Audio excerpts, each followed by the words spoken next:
यहाँ सबसे पहले एक बेसिक बात समझो।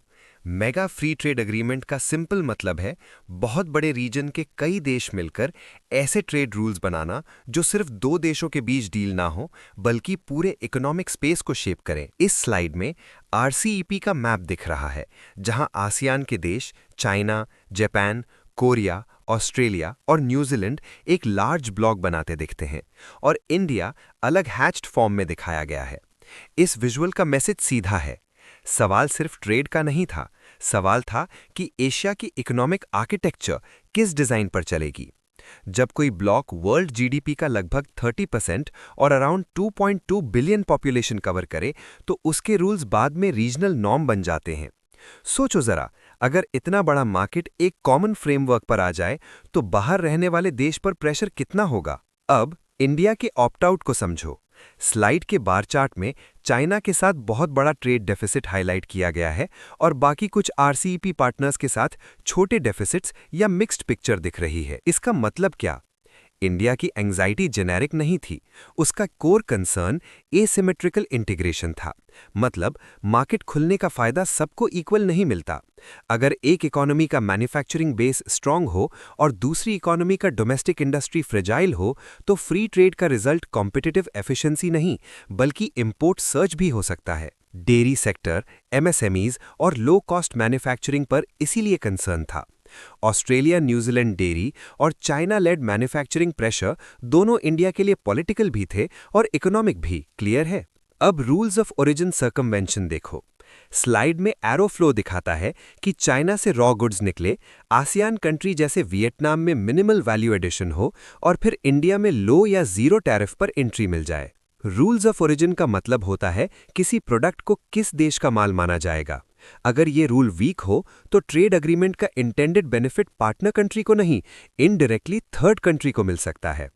तो इंडिया का डर था कि एफटीए का गेट यूज करके चाइनीज गुड्स रीराउट होंगे। ये टेक्निकल लगता है बट एक्चुअली बहुत पॉलिटिकल है, क्योंकि कस्टम्स एडमिनिस्ट्रेशन, ट्रेसेबिलिटी और मैन्युफैक्चरिंग ओरिजिन सब टेस्ट होते हैं। इसलिए इंडिया का ऑप्ट आउट प्रोटेक्शनिज्म का सिंपल केस नहीं था, ये स्ट्रेटेजिक ऑटोनॉमी का इकोनॉमिक वर्जन था।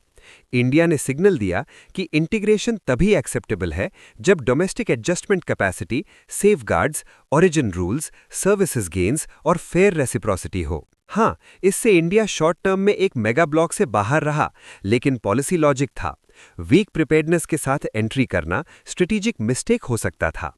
तो कोर लेसन ये है कि रीजनलिज्म हर कंट्री के लिए सेम तरह बेनिफिशियल नहीं होता। Power, production capacity, trade structure और रूल डिजाइन डिसाइड करते हैं कि अग्रीमेंट अपॉर्चुनिटी बनेगा या वल्नरेबिलिटी। अब सीपीटीपीपी को समझते हैं। नाम लंबा है लेकिन कोर आइडिया सिंपल है। Comprehensive and progressive agreement for trans pacific partnership एक ऐसा ट्रेड फ्रेमवर्क है जो सिर्फ टैरिफ रिडक्शन पर बेस्ड नहीं है। इस स्लाइड के सर्कुलर डायग्राम में सीपीटीपीपी कोर के आसपास labour chapters, environmental chapters, traditional FTS और आईएसडीएस जैसी लेयर्स दिख रही हैं। मतलब ये अग्रीमेंट बॉर्डर पर लगने वाली ड्यूटी से आगे जाकर डोमेस्टिक पॉलिसी सिस्टम्स को टच करता है। यानी आप कैसे लेबर राइट्स ट्रीट करते हो, एनवायरमेंट स्टैंडर्ड्स क्या हैं, स्टेट ओन एंटरप्राइजेस को कैसे रेगुलेट करते हो, इंटेलेक्चुअल प्रॉपर्टी पर क्या डिसिप्लिन लगाते हो और डिस्प्यूट आने पर इन्वेस्टर स्टेट मैकेनिज्म कैसे चलेगा। सो ये ट्रेड एग्रीमेंट कम और रूल मेकिंग कॉन्स्टिट्यूशन ज्यादा लगता है। Make sense? Supply chain harmonisation का मतलब भी इसी कॉन्टेक्स्ट में समझो। जब 11 पैसिफिक रिम इकोनॉमीज के बीच रूल्स, स्टैंडर्ड्स और प्रोसीजर्स अलाइन किए जाते हैं तो बिजनेस के लिए प्रिडिक्टेबिलिटी बढ़ती है, लेकिन साथ ही डोमेस्टिक सॉवरेनिटी पर प्रेशर आता है। क्यों? क्योंकि अब देश को सिर्फ कस्टम्स टैरिफ नहीं बदलना बल्कि अपने इंटरनल रेगुलेशंस को भी अग्रीमेंट कंपैटिबल बनाना पड़ता है। जो स्लाइड में हाई स्टैंडर्ड लेबर चैप्टर्स और एनवायरमेंटल चैप्टर्स दिख रहे हैं वो इसी डीपर कन्वर्जेंस को शो करते हैं। तो सीपीटीपीपी मेंबरशिप सिर्फ मार्केट एक्सेस पास नहीं, ये स्ट्रक्चरल रिफॉर्म का एंट्री एग्जाम है। अब जियोपॉलिटिक्स का एंगल देखो। स्लाइड के लोअर मैप में 2017 यूएस विड्रॉल और 2023 यूके एक्सेशन के बीच एक ट्रांस कॉन्टिनेंटल टाई दिखाया गया है। इसका हिडन पॉइंट ये है कि अग्रीमेंट की स्ट्रेटेजिक लाइफ यूएस के बाहर भी कंटिन्यू हुई। यानी इंस्टीट्यूशंस कभी-कभी फाउंडिंग पावर से इंडिपेंडेंट भी सर्वाइव करते हैं। यूके का एक सेशन बताता है कि सीपीटीपीपी इंडो पैसिफिक को अटलांटिक वर्ल्ड से जोड़ने का इंस्ट्रूमेंट बन सकता है। इसलिए इसको जियोपॉलिटिकल वेपनाइजेशन बोला गया है। यहाँ वेपन का मतलब मिसाइल नहीं, रूल पावर। अगर एक फ्रेमवर्क एसओईज को डिसिप्लिन करे, स्टेट कैपिटलिज्म को कंस्ट्रेन करे और हाई स्टैंडर्ड ट्रेड नॉर्म्स को रिवॉर्ड करे, तो वो इनडायरेक्टली चाइना मॉडल को चैलेंज करता है। स्लाइड में चाइना और ताइवान के कंकरेंट मेंबरशिप बिड्स का कंपैरिजन भी इसी लॉजिक को शार्पन करता है। चाइना को कंप्लायंस और पॉलिटिकल ट्रस्ट दोनों पर स्क्रूटिनी फेस करनी पड़ती है, जबकि ताइवान के केस में टेक्नोलॉजिकल अलाइनमेंट स्ट्रांग हो सकता है but political veto vulnerability high है। तो सवाल मेंबरशिप कैपेबिलिटी का ही नहीं, एक्सेप्टेबिलिटी का भी है। कौन डिसाइड करेगा कि ट्रेड रूल बुक का लेजिटिमेट मेंबर कौन है? यही पावर पॉलिटिक्स है। इंडियन फॉरेन पॉलिसी एंगल से देखो तो सीपीटीपीपी इंपॉर्टेंट इसलिए है क्योंकि ये बताता है कि मॉडर्न ट्रेड पैक्ट्स अब डेवलपमेंट, गवर्नेंस और जियोपॉलिटिक्स को सेपरेट नहीं रखते। इंडिया अगर फ्यूचर मेगा ट्रेड आर्किटेक्चर में डीपर रोल चाहता है तो उसको समझना होगा कि आज का कंपटीशन टैरिफ से कम स्टैंडर्ड्स और स्ट्रेटेजिक रूल सेटिंग से ज्यादा चल रहा है। बिल्कुल यही इस स्लाइड का रियल लेसन है। अब आईपीएफ को देखते हैं। स्लाइड का टेम्पल लाइक विजुअल बहुत इंपॉर्टेंट है। 4 पिलर्स दिख रहे हैं: trade, supply chains, clean economy और फेयर इकोनॉमी। लेकिन नीचे ब्रोकन बेस पर क्लियरली लिखा है no tariff reductions slash market access. बस इसी एक लाइन में पूरा फ्रेमवर्क समझ आ जाता है। ट्रेडिशनल एफटीए में यूजुअली डील सिंपल होती है, मैं टैरिफ कम करूंगा, तुम भी टैरिफ कम करो। आईपीएफ इस बार्गेन को चेंज करता है। ये कहता है कि मार्केट एक्सेस दिए बिना भी रूल्स, स्टैंडर्ड्स, कोऑर्डिनेशन और रेजिलियंस आर्किटेक्चर बिल्ड किया जा सकता है। यही यूएस लेड जियो इकोनॉमिक री एंगेजमेंट का नया स्टाइल है। अब सवाल उठता है, जब टैरिफ कंसेशन ही नहीं तो फिर देश ज्वाइन क्यों करें? आंसर है स्ट्रेटेजिक सिस्टम्स मैनेजमेंट।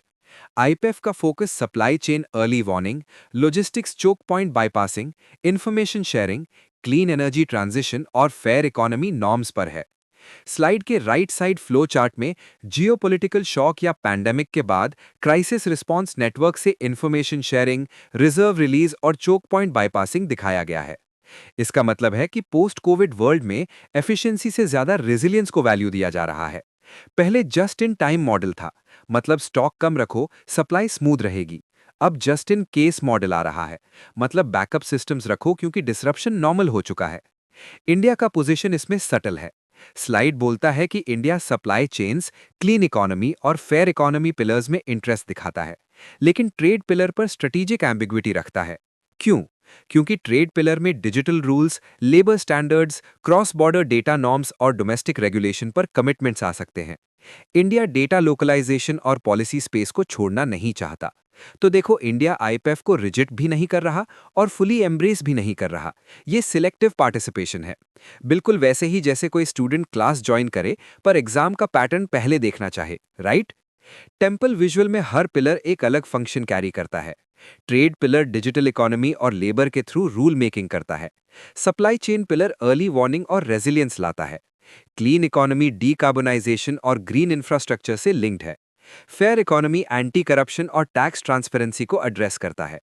तो आईपीएफ एक मार्केट ओपनिंग ट्रीटी कम और स्ट्रेटेजिक गवर्नेंस क्लब ज्यादा है। इंडिया के इंडो पैसिफिक विजन के लिए ये यूजफुल है क्योंकि ये चाइना सेंट्रिक डिपेंडेंस को रिड्यूस करने वाले नेटवर्क्स बनाता है बिना फॉर्मल मिलिट्री अलाइनमेंट के। लेकिन लिमिटेशन भी क्लियर है। अगर यूएस मार्केट एक्सेस नहीं देता तो डेवलपिंग कंट्रीज को टैंजिबल इकोनॉमिक पे ऑफ कम मिलेगा। तो ये फ्रेमवर्क लेजिटिमेसी तभी गेन करेगा जब स्टैंडर्ड्स के साथ फाइनेंसिंग, टेक्नोलॉजी और ट्रस्टेड सप्लाई रीलोकेशन भी आए। लेसन सिंपल है। आईपीएफ दिखाता है कि मॉडर्न जियो इकोनॉमिक्स में ट्रेड को सिक्योरिटी, टेक्नोलॉजी, डेटा और रेजिलियंस के साथ बंडल करके देखा जा रहा है। इंडिया इसी चेंजिंग ग्रामर को कॉशियसली रीड कर रहा है।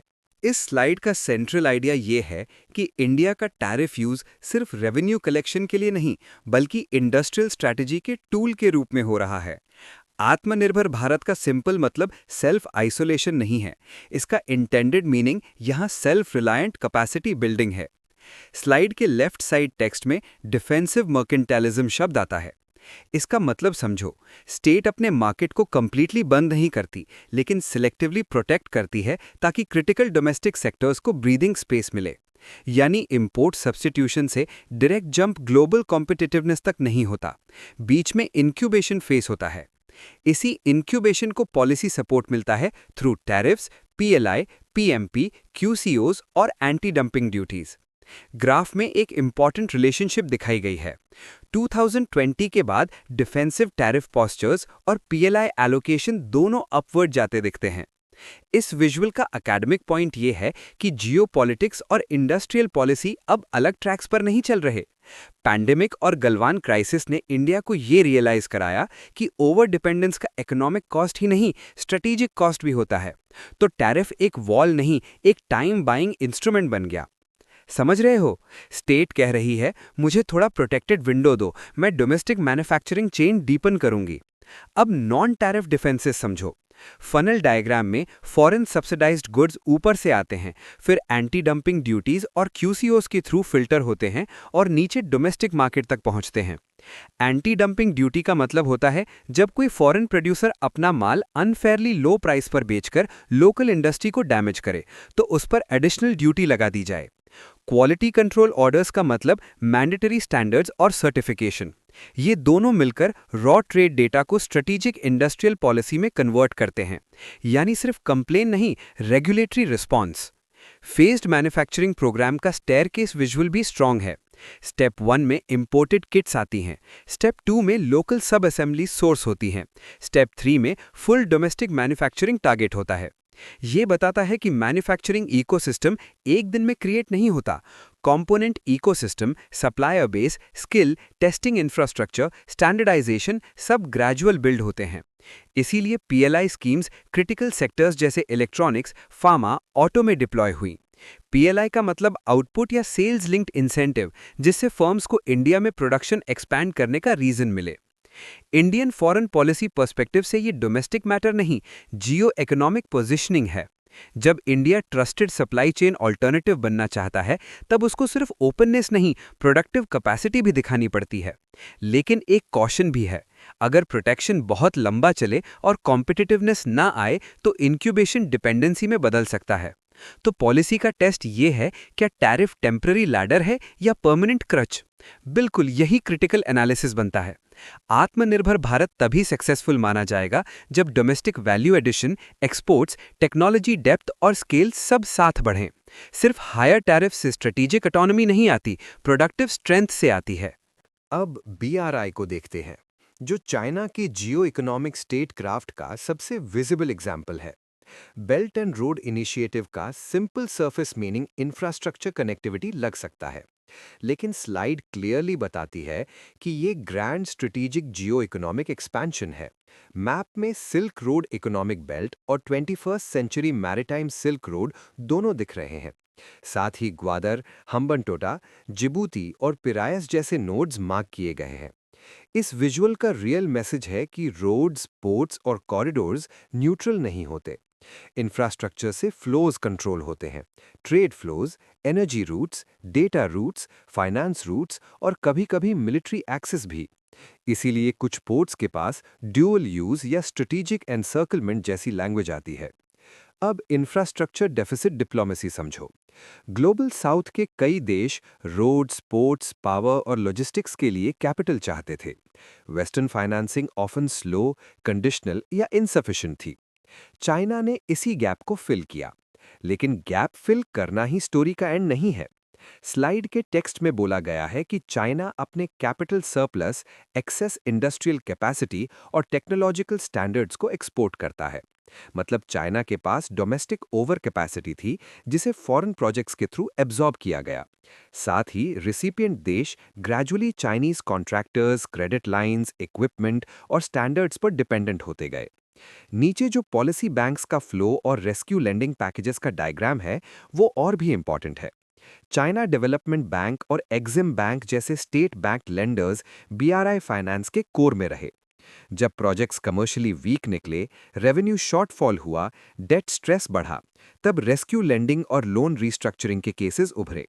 सर्कुलर डेट ट्रैप डायग्राम में ओपेक सॉवरेन लेंडिंग से अनवायबल मेगा प्रोजेक्ट्स, फिर रेवेन्यू शॉर्टफॉल, फिर डिफॉल्ट रिस्क और एसेट कंट्रोल जैसी चेन दिखाई गई है। हम्बनटोटा का 99 ईयर लीज इस लॉजिक का सिंबॉलिक एग्जाम्पल बना।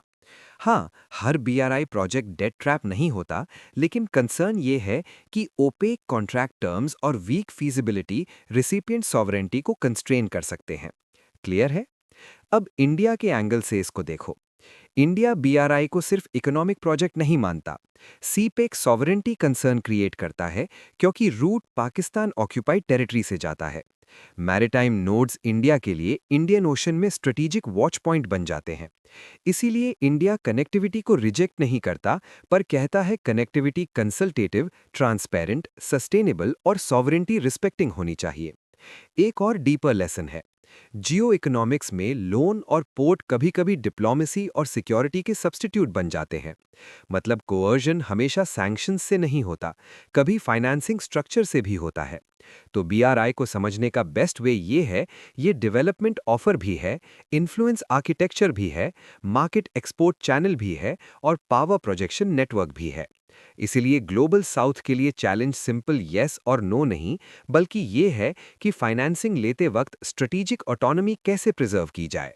जब बीआरआई ने इंफ्रास्ट्रक्चर डिप्लोमेसी में लार्ज प्रेजेंस बना ली, तब नेचुरली काउंटर इनिशिएटिव्स आए। इस स्लाइड का कोल पॉइंट ये है कि वेस्टर्न पावर्स ने ऑल्टरनेटिव इंफ्रास्ट्रक्चर फ्रेमवर्क्स लॉन्च किए ताकि चाइना की मोनोपोली टाइप इन्फ्लुएंस को डाइल्यूट किया जा सके। टेबल में पीजीआईआई, ईओ ग्लोबल गेटवे और बिल्ड बैक बेटर वर्ल्ड जैसे मॉडल्स कंपेयर किए गए हैं। यहाँ अमाउंट के नंबर्स से ज्यादा इंपॉर्टेंट है फंडिंग फिलॉसफी। चाइना का मॉडल ज्यादा सेंट्रलाइज्ड, स्टेट डायरेक्टेड और फास्ट डिस्पर्सिंग रहा। Western models value driven, private capital mobilisation और स्टैंडर्ड्स बेस्ड पार्टनरशिप की लैंग्वेज यूज करते हैं। तो डिफरेंस सिर्फ कितना पैसा है इतना नहीं, डिफरेंस ये भी है कि पैसा किस रूल सेट के साथ आता है। स्लाइड के राइट साइड 3 इंपॉर्टेंट लेसन्स दिए गए हैं। पहला, वैल्यू ड्रिवन पार्टनरशिप्स। इसका मतलब पार्टनर कंट्री को सिर्फ पोर्ट या रेल प्रोजेक्ट नहीं, बल्कि ट्रांसपेरेंसी, सस्टेनेबिलिटी, लेबर प्रोटेक्शंस और एनवायरमेंटल नॉर्म्स का पैकेज दिया जाता है। दूसरा, इम्प्लीमेंटेशन स्पीड स्ट्रगल। ये बहुत सीरियस पॉइंट है। हाई स्टैंडर्ड्स अच्छे लगते हैं, लेकिन अगर प्रोजेक्ट टाइम पर डिलीवर ही ना हो तो डेवलपिंग कंट्री के लिए प्रैक्टिकल वैल्यू कम हो जाती है। चाइना की स्ट्रेंथ फास्ट एग्जीक्यूशन और सेंट्रलाइज्ड कैपिटल डिप्लॉयमेंट रही है। वेस्टर्न वीकनेस फ्रैगमेंटेशन और स्लो कोऑर्डिनेशन। सोचो, जिसे रोड अभी चाहिए उसके लिए आइडियल गवर्नेंस और डिलेड फाइनेंस के बीच चॉइस इजी नहीं होती। तीसरा point blue dot network certification का है। नीचे सर्टिफिकेशन पाइपलाइन विजुअल में डेट ट्रांसपेरेंसी, एनवायरमेंटल सस्टेनेबिलिटी और लेबर राइट्स के फिल्टर्स के बाद ब्लू डॉट सील मिलती दिख रही है। इसका सिंपल मीनिंग है एक क्वालिटी स्टैंप, यानी प्रोजेक्ट अच्छे गवर्नेंस स्टैंडर्ड्स मीट करता है, इसलिए प्राइवेट इन्वेस्टर्स का रिस्क परसेप्शन कम हो सकता है। अगर बोरोइंग कॉस्ट लोअर हो तो रेसिपिएंट कंट्री को लॉन्ग टर्म बेनिफिट मिल सकता है। लेकिन फिर वही सवाल, क्या सर्टिफिकेशन के साथ actual large scale capital timely आता है? राइट? इंडियन फॉरेन पॉलिसी के लिए ये स्पेस काफी इंपॉर्टेंट है। इंडिया खुद बीआरआई का ऑल्टरनेटिव नैरेटिव प्रमोट करता है, जो ट्रांसपेरेंट, कंसल्टेटिव और डिमांड ड्रिवन कनेक्टिविटी पर बेस्ड हो। इंडिया के लिए बेस्ट स्ट्रैटेजी शायद प्योर वेस्ट फॉलोइंग नहीं, बल्कि मल्टी पार्टनर कोalition बिल्डिंग है, जैसे Quad, IMEC type thinking, development partnerships, lines of credit और digital public infrastructure support. India का कंपैरेटिव एडवांटेज ये है कि वो रेसिपिएंट कंट्रीज के साथ ज्यादा इक्वल पॉलिटिकल लैंग्वेज यूज कर सकता है, unlike purely donor recipient framing. इस स्लाइड का ब्रॉडर लेसन ये है कि इंफ्रास्ट्रक्चर भी आइडियोलॉजिकल कॉन्टेस्ट का फील्ड बन चुका है। कोई प्रोजेक्ट सिर्फ ब्रिज या हाईवे नहीं होता, वो गवर्नेंस मॉडल चूज करता है। एक मॉडल फास्ट डिलीवरी और स्ट्रेटेजिक इन्फ्लुएंस लाता है, दूसरा मॉडल ट्रांसपेरेंसी और सस्टेनेबिलिटी प्रॉमिस करता है, पर इम्प्लीमेंटेशन में स्ट्रगल करता है। डेवलपिंग वर्ल्ड के लिए असली चैलेंज है बैलेंस बनाना, क्विक कैपिटल भी मिले, डेट ट्रैप भी ना बने और सोवरेनिटी भी सेफ रहे। बिल्कुल इसी ट्रायंगल में 21वीं सेंचुरी की इंफ्रास्ट्रक्चर पॉलिटिक्स चल रही है। अब हम सप्लाई चेन्स के नए फेज पर आते हैं। स्लाइड का टाइटल ही बताता है, रेजिलिएंट ग्लोबल सप्लाई चेन्स और डी रिस्किंग। पहला विजुअल बहुत यूजफुल है। Left side pre 2020 efficiency model में ऑलमोस्ट सब एरोज एक सेंट्रल चाइना/ग्लोबल फैक्ट्री नोड की तरफ या उससे निकलते दिखते हैं। मतलब दुनिया ने कॉस्ट मिनिमाइजेशन और स्केल एफिशिएंसी के नाम पर प्रोडक्शन को हेविली कॉन्सेंट्रेट कर दिया था। ये मॉडल तब तक स्मूथ लगता था जब तक शॉक्स रेयर थे। लेकिन जब पैंडेमिक, जियोपॉलिटिकल टेंशन्स, सैंक्शंस और चोक पॉइंट सामने आए, तब पता चला कि एफिशिएंसी कभी-कभी फ्रिजिलिटी भी होती है। अगर एक ही सेंटर डिस्टर्ब हो गया तो पूरी चेन हिल जाती है। Right side resilient slash D risking model में मल्टीपल नोड्स, नियर शोरिंग और फ्रेंड शोरिंग दिखते हैं। डी रिस्किंग का मतलब डी कपलिंग जैसा टोटल सेपरेशन नहीं होता। इसका मीनिंग है सिलेक्टिव डाइवर्सिफिकेशन, यानी रिस्की कॉन्सेंट्रेशन को कम करना पर पूरी इकोनॉमिक रिलेशनशिप को तोड़ना नहीं। नियर शोरिंग मतलब प्रोडक्शन को जियोग्राफिकली पास लाना, जैसे US sourcing from Mexico. Friend shoring मतलब पॉलिटिकली अलाइंड पार्टनर से सोर्सिंग करना, जैसे इंडिया या वियतनाम। इस मॉडल का हिडन वेरिएबल ट्रस्ट है। स्लाइड में लिखा भी है, political trust levels between nodes. तो मॉडर्न सप्लाई चेन्स सिर्फ फ्रेट कॉस्ट से डिसाइड नहीं होंगी, स्ट्रेटेजिक ट्रस्ट से भी होंगी। दूसरा पॉइंट स्टेट इंटरवेंशन का है। चिप्स एक्ट और सेमीकंडक्टर फैब सब्सिडीज का मेंशन दिखाता है कि स्टेट मार्केट को छोड़कर पैसिव नहीं बैठी। सेमीकंडक्टर जैसे स्ट्रेटेजिक सेक्टर में subsidies, export controls, domestic capacity building और अलायंस कोऑर्डिनेशन साथ चल रहे हैं। नीचे chip ecosystem visual upstream midstream value chain को सेपरेट दिखाता है। डिजाइन और आईपी एक जगह, fabrication Taiwan south Korea, assembly testing China या साउथ ईस्ट एशिया में। इस फ्रैगमेंटेशन का मतलब एफिशिएंसी था, लेकिन यही फ्रैगमेंटेशन वल्नरेबिलिटी भी बनी। तो स्टेट्स अब कहते हैं, कुछ हाई एंड प्रोडक्शन घर के पास लाओ, कुछ अलाइड नेटवर्क्स में शिफ्ट करो और सिंगल पॉइंट डिपेंडेंसी हटाओ। SCRI या सप्लाई चेन रेजिलियंस इनिशिएटिव भी इसी लॉजिक का पार्ट है। इंडिया, जापान, ऑस्ट्रेलिया कोऑर्डिनेशन का पर्पस है एडवर्स चोक पॉइंट्स बाईपास करना और क्रिटिकल सप्लाईज डाइवर्सिफाई करना। इंडियन फॉरेन पॉलिसी पर्सपेक्टिव से ये बहुत सिग्निफिकेंट है, क्योंकि यहाँ इंडिया मैन्युफैक्चरिंग साइट भी बन सकता है, ट्रस्टेड पार्टनर भी और स्ट्रेटेजिक बैलेंसर भी। लेकिन एक ऑनेस्ट क्वेश्चन भी पूछना चाहिए, क्या इंडिया स्केल, लॉजिस्टिक्स, स्किल्स और रेगुलेटरी प्रेडिक्टेबिलिटी में इतनी रेडीनेस ला पाया है कि कंपनीज चाइना +1 स्ट्रैटेजी का मेजर शेयर इंडिया को दें? नहीं तो अपॉर्चुनिटी नैरेटिव हाफ कंप्लीट रहेगा। इसलिए स्लाइड का डीप लेसन ये है कि ग्लोबलाइजेशन खत्म नहीं हुई, उसका डिजाइन बदल रहा है। चीपलेस से सिक्योरिटी की तरफ, कॉन्सेंट्रेशन से रिडंडेंसी की तरफ, अनोनिमस मार्केट से ट्रस्टेड नेटवर्क्स की तरफ। इंडिया के लिए इसका मतलब ये है कि इंडस्ट्रियल पॉलिसी, ट्रेड पॉलिसी और स्ट्रेटेजिक डिप्लोमेसी को एक साथ चलाना पड़ेगा। सिर्फ स्लोगन से रेजिलिएंट नोड नहीं बनते। Ports, power, skills, finance, policy stability और अलायंस क्रेडिबिलिटी सब चाहिए। एग्जैक्टली वही डी रिस्किंग का हार्ड साइड है। आखिरी स्लाइड क्रिटिकल मिनरल्स की जियोपॉलिटिक्स पर फोकस करती है, और ये आज के टाइम का बहुत सेंट्रल इशू है। ग्रीन एनर्जी ट्रांजिशन सुनने में क्लाइमेट टॉपिक लगता है, लेकिन एक्चुअली ये स्ट्रेटेजिक रिसोर्स पॉलिटिक्स का नया बैटलफील्ड है। मैप में lithium triangle south America, cobalt in DRC, nickel in Indonesia और रेयर अर्थ्स के कॉन्टेक्स्ट में चाइना प्रोमिनेंटली दिख रहा है। नीचे बार चार्ट एक्सट्रैक्शन शेयर और प्रोसेसिंग/रिफाइनिंग शेयर का गैप दिखा रहा है, स्पेशली रेयर अर्थ्स, कोबाल्ट और लिथियम में। सिंपल बात यह है, रॉ रिसोर्सेज एक जगह मिल सकते हैं, लेकिन प्रोसेसिंग कैपेबिलिटी किसी और के पास हो सकती है, और रियल चोक पॉइंट अक्सर प्रोसेसिंग में होता है, एक्सट्रैक्शन में नहीं। यही वजह है कि चाइना का नियो मोनोपोली कंसर्न हाईलाइट होता है। अब इसको सेमीकंडक्टर रेस्ट्रिक्शन से जोड़ो। स्लाइड के राइट साइड टेक्स्ट में गैलियम और जर्मेनियम एक्सपोर्ट कंट्रोल्स का मेंशन है। जब बीजिंग इन मिनरल्स पर एक्सपोर्ट कंट्रोल लगाता है, तो ये रिटेलिएटरी जियो इकोनॉमिक स्टेटक्राफ्ट बन जाता है। मतलब मिलिट्री कॉन्फ्रंट्रेशन के बिना भी सप्लाई लेवरेज से प्रेशर क्रिएट किया जा सकता है। सोचो जरा, अगर EV batteries, solar panels, wind turbines, semiconductors और एडवांस्ड इलेक्ट्रॉनिक्स सब क्रिटिकल मिनरल्स पर डिपेंडेंट हैं, तो जिस कंट्री के पास प्रोसेसिंग डोमिनेंस है, उसके पास स्ट्रेटेजिक बार्गेनिंग पावर कितनी होगी? बिल्कुल, बहुत ज्यादा। एलाइड रिस्पॉन्स के रूप में मिनरल सिक्योरिटी पार्टनरशिप और alternate lithium ion battery supply chains का आइडिया आता है। नीचे ग्रीन सर्कल और ब्लू सर्कल वाले विजुअल्स में लिथियम आयन सप्लाई चेन्स और deep sea mining exploration contracts दिखते हैं। बीच में काउंटर मोनोपोली अलायंस का कॉन्सेप्ट है। यानी वेस्ट और पार्टनर्स मिलकर अपस्ट्रीम इनपुट्स डाइवर्सिफाई करना चाहते हैं। चाइना बाईपास प्रोसेसिंग इकोसिस्टम्स बनाना चाहते हैं और फ्यूचर फ्रंटियर रिसोर्सेज जैसे सी बेड मिनरल्स पर भी क्लेम बिल्ड करना चाहते हैं। लेकिन यहाँ एक एथिकल और लीगल इशू भी है। डीप सी माइनिंग सिर्फ स्ट्रेटेजिक रेस नहीं, एनवायरमेंटल अनसर्टेनिटी का भी केस है। तो सिक्योरिटी और सस्टेनेबिलिटी फिर से टकरा रहे हैं। क्लियर है? इंडिया के लिए ये डोमेन स्पेशली इंपॉर्टेंट है। इंडिया एनर्जी ट्रांजिशन चाहता है, ईवी मैन्युफैक्चरिंग पुश कर रहा है, बैटरी इकोसिस्टम बिल्ड करना चाहता है और ट्रस्टेड सप्लाई चेन कोएलिशंस में रोल लेना चाहता है। लेकिन इंडिया के पास लिमिटेड डोमेस्टिक रिजर्व्स और प्रोसेसिंग कंस्ट्रेंट्स हैं, तो उसको 3 लेवल स्ट्रैटेजी चाहिए: resource diplomacy abroad, refining processing capacity at home और technology partnerships with trusted states.